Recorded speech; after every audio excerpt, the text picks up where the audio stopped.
Good afternoon. It's Tuesday night, 7 o'clock, and you're watching the channel 95. It's one more show of the neighborhood news. And remember, if you are watching us and it's not a Tuesday night, it's because you're watching a repeat show. So come back and then try us again next Tuesday at 7 o'clock at night for a new show of the neighborhood news. For our Portuguese community, like we do every week, we welcome them. Sejam bem-vindos a mais programa das notícias da sua vizinhança. Nós estamos aqui no seu canal 95, todas as terças-feiras, às 7 da noite. Se está a escutar ou se está a ver-nos e não é uma terça-feira, é porque está a ver um programa que está a ser repetido. Pode voltar a ver-nos com um programa novo na próxima terça-feira, às 7 horas da noite, aqui no canal 95. And we're back. I have to say, and I forgot to open the show, John Sylvia is still off because of work. He's going to be for a while out of the views of the people that are watching our TV show, but I hope that as soon as he's caught up with work that he will come back. I really miss having my right side empty, my Republican seat empty, but with that being said, it's a lot going on our neighborhoods and for events, and not just for events. It's a lot going on with politics, with the campaign going now, and just the recent fire on Coughlin School that really kept me busy. Most of the Saturday, I should say, with a lot of phone calls. A lot of people had questions, and I wish I had the answers for, and I'm trying to get those answers on tomorrow's neighborhood meeting. We're going to have our Flint Neighborhood meeting tomorrow, so I will have new details on next week's show, what we're gonna try to reveal. I don't know how much can be out there at this point because of the investigation, and every time that an investigation happens, the police tries not to release as much information possible. And we understand that. But because there was 2 arrests made, so we already kind of know who did it, we need to find out why that it was done. And if it's anybody behind that fire, beside those 2 that just put the fire on the building. Today, and because the neighborhood meeting is going to be tomorrow, I invited Monday morning. I invited Joe Bisco. He's the city building inspector, to attend our meeting. I invited our neighborhood. Invited couple more people that probably will have some answers for us. Right now, and with the conversation that I had with the mayor Saturday night, was that we want to save the building. It's a very antique building. Is out of the 15 schools that went up for sale, the Coughlin School is definitely was in better shape than any other schools. And the fact that we backed out a little bit from the buy the school was because was somebody else interested in the building, and he was not interested in knocking down the building. And for now, what I can very in a few minutes I can tell you is we were involved with Peter Blanchard. Peter Blanchard had something going on that school called the School of Peace. And he was been fixing the playground for the kids and entertaining the kids there, keeping the kids out of the streets and a safe place. He had a bid for the school together with this other person. And what ended happening was that the person involved with Peter Blanchard got sick, and they dropped the offer on the building.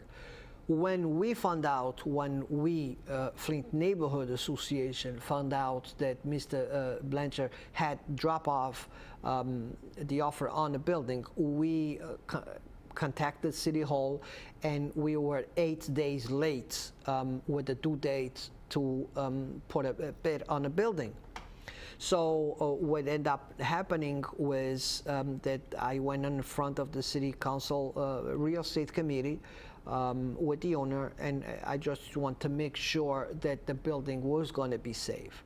And I was told, and the Real Estate Committee during that meeting was told that the building will be safe, that this person had no intention of knocking down the building.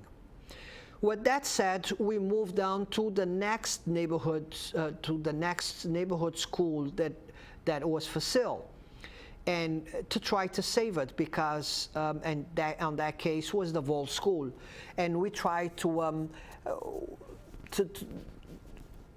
try to save pretty much the school. We knew that the person that would buy the Vol School would not keep the school because it's not as a good candidate. There was Coughlin School. And that's pretty much what happened. And I just tried in very brief to update everybody on the Coughlin School and the Vol School, why we were involved on Coughlin School and why we didn't bought the Coughlin School. That question was put to me a couple of times during conversations that I had Saturday. And at this point, I really want to thank and the fire department, because they did an excellent job trying to maintain that fire as quick they did, and be safe and top of everything, safety. And they were safe, and was on that part. I have to say they did a great job, and I was told there was not an easy fight to save the Coughlin School, but to them, thank you.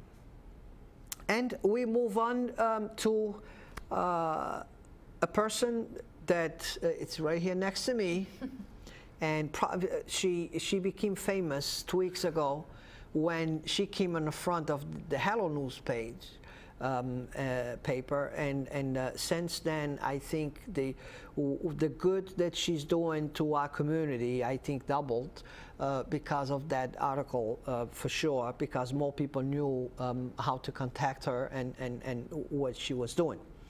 I have to say that Faith is part of our team, our neighborhoods committee, neighborhood association. She's a first director. She came in as a first director on our 9 committee boards, and I think it's a promotion on the table probably tomorrow to promote her, because we have an empty seat, and let's see how that's going to work. I think she made plenty of friends on the board that she will get those votes with no problem.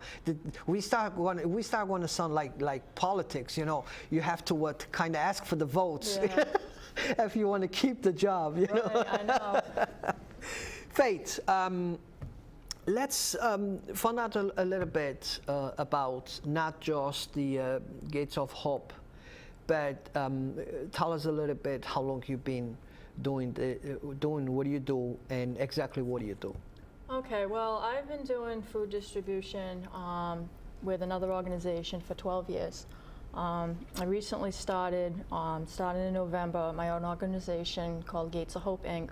What we do is we started out as a food rescue, which basically food that would otherwise be thrown out, packages damaged, so they throw out the whole package of, so one package is damaged, they throw out the whole case. Something's near an expiration or it's right after the expiration, it can't be sold, but it's still good to eat. We pick it up and we take it. We were intending to just distribute to other organizations, but what ended up happening is we were getting so much stuff in, and some days other places are not open or they can't get there in time or something. And so we ended up turning into not just a food storehouse and distribution, but also a pantry, and sometimes even putting out meals and stuff at some of our events that we've done recently, which we'll get to. But yeah, I've been involved with this type of work for, well, over 12 years now. We are faith-based. We're not a church. We get that a lot. Gates of Hope, it sounds like a church, We are, followers of Jesus, and we do, promote the gospel, but we do not force the gospel. It's, we like to show what we do by our actions, and instead of just preaching at people. Not that there's anything wrong with that, but most of our volunteers are Christian. Don't have to be, I wasn't when I first started, so we welcome anyone.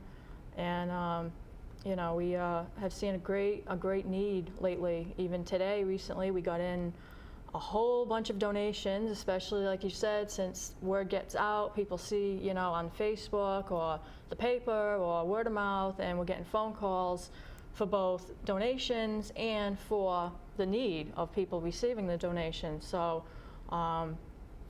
it's been incredible. We had 3 vans full today, and we had, I don't know how many people we ended up giving food out to today, but it was quite a bit, and it was literally all, nothing was planned. And so even on our way here, we, trying to get out the door, and there's people coming, we heard you had food and bread, and it's like, okay, so we don't want to turn anyone away.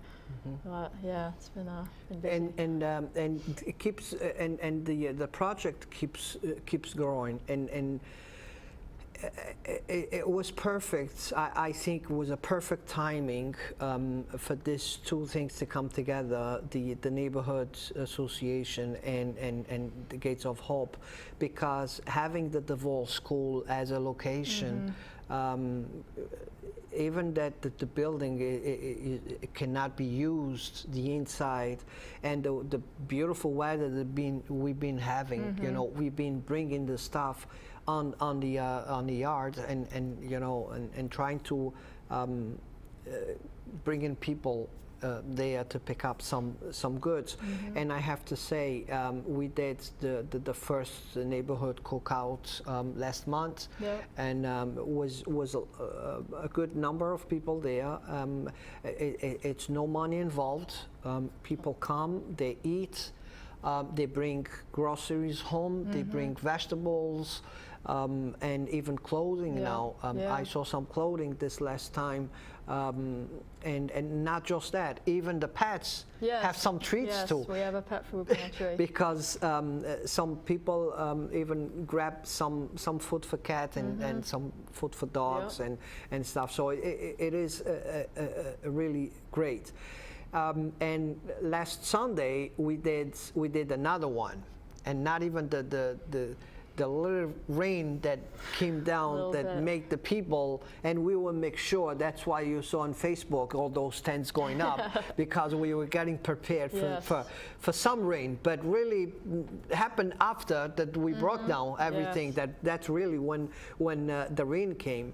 I guess we have somebody up there looking for us, looking after us. But we are planning another one in September, which the date will come, I believe, tomorrow. Yes, we can come up the dates tomorrow, and then we are working already, and we are pretty much 60% sure that will happen is the Harvest Festival. Yes. And the Harvest Festival is going to be done at the school, again, the schoolyard, and it's going to have not just, it's not going to be just the food pantry, but it's going to have a lot of entertainment for the kids. We're going to have moonwalk for the kids. Some people call it moonwalk, some people call bouncers. Yeah.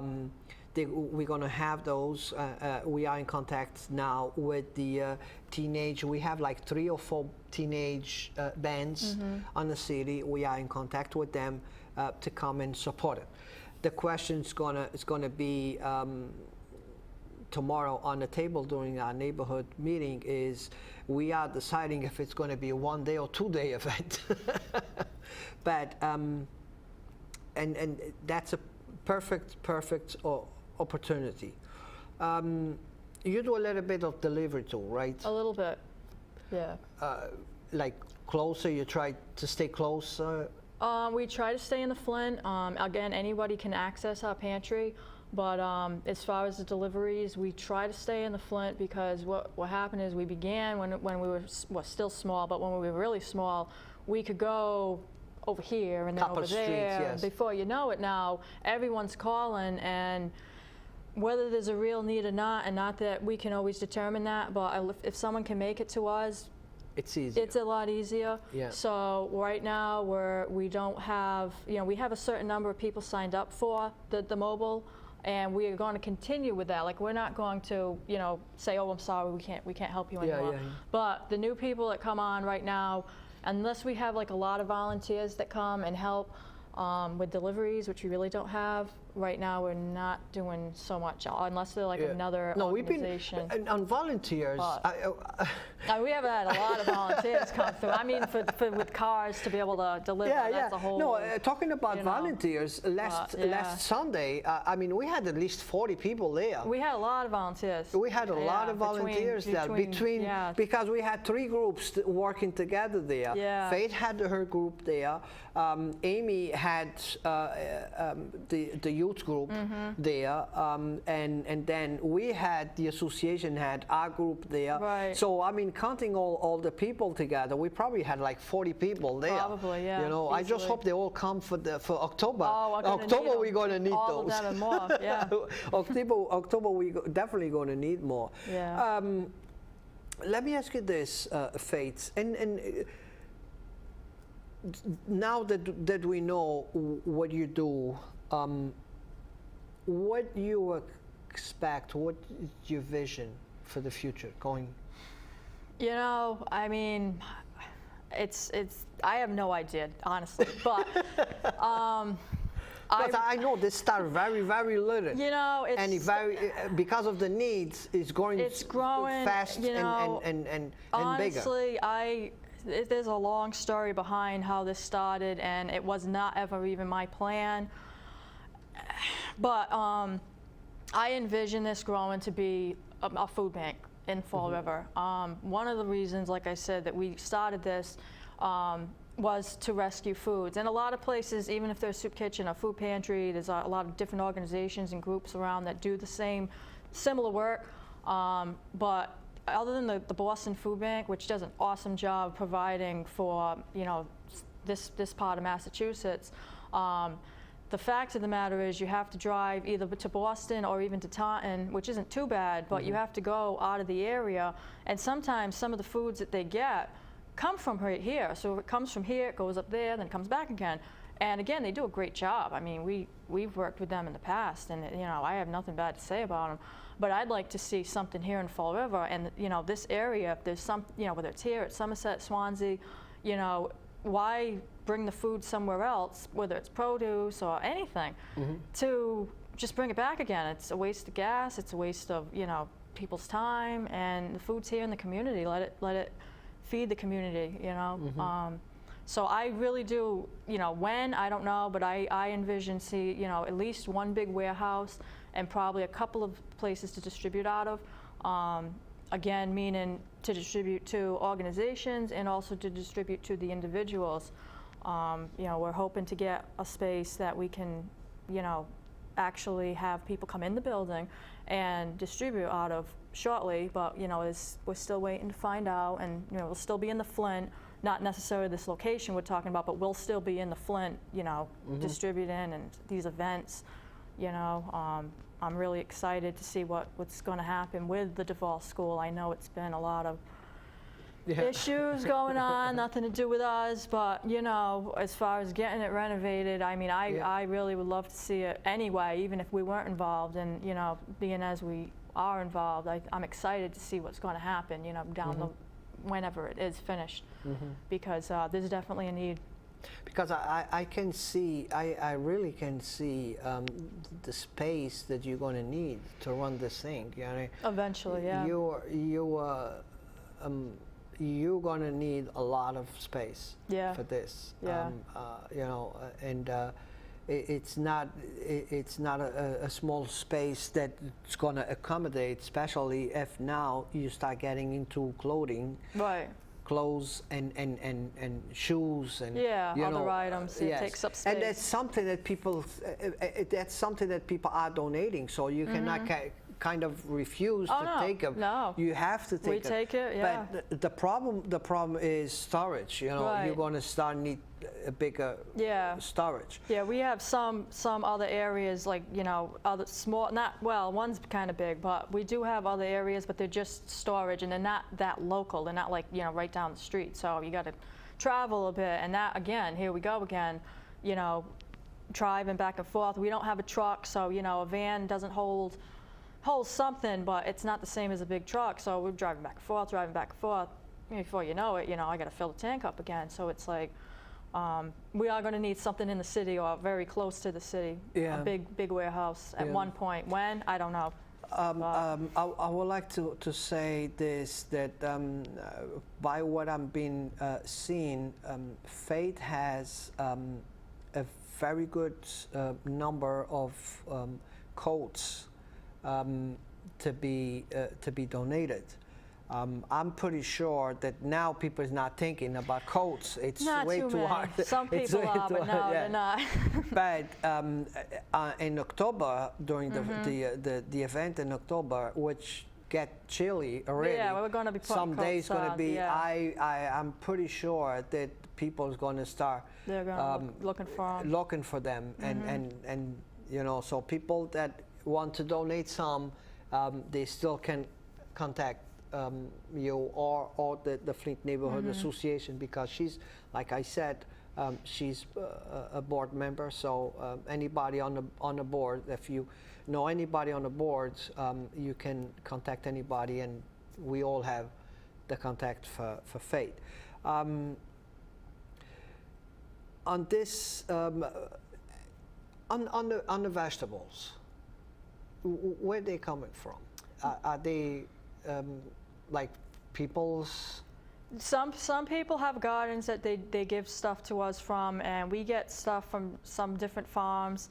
A lot of them actually come from other pantries that can't, like they're only open certain days, so they're only distributing certain days, and they get an abundance of it. And again, we're on the same page. We don't want the stuff to go bad. They call me. They know I'll pick it up. They know I'll be there. I have the vehicle. I have the help, so we get it. But then from there, if we're not having an event, and because we don't have a space that we can actually say, hey, every Monday or whatever day it is, you can come. We're open. We're open. Exactly. So we've been getting stuff, and actually it worked out a few times, like you said, working together with the Neighborhood Association.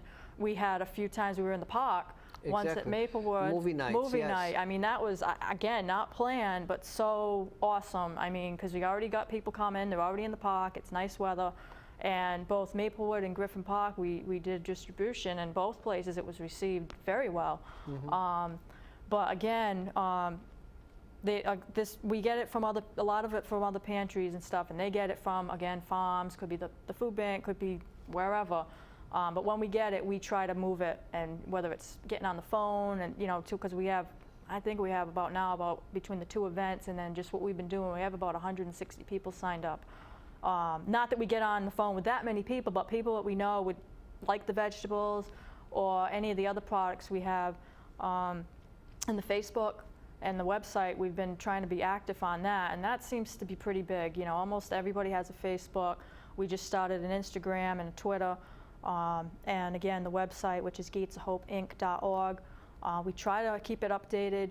So when we get stuff in, I'd say probably the Facebook page would be the most, you know, I'm on there every single day. So whenever we get stuff in, I'm taking a picture and I'm posting it. Come on down. We got, you know, today we got a bunch of bread in. We'll have a bunch of bread tomorrow. You know, so it comes from all over.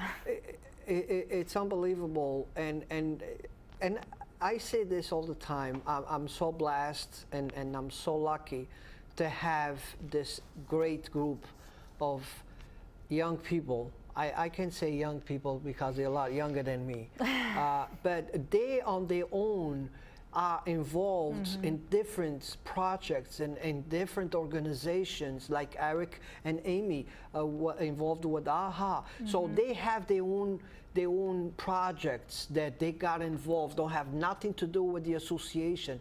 But guess what? We have a finger, you know, they have a finger on the neighborhood association, that always that if they can push the neighborhood association into the project, we there, and that's the reason that the Flint can accomplish so much, and I'm blessed for that. I think the neighborhood are blessed to have people like that, and we are 8 members right now, and they're all involved. My VP, Joe Cavallo, for many years, he was always involved on the community. He fought a big fight with LNG. So it's people that really care about the community. That's why I cut the politics, I cut the titles. You need to live on the neighborhood. No.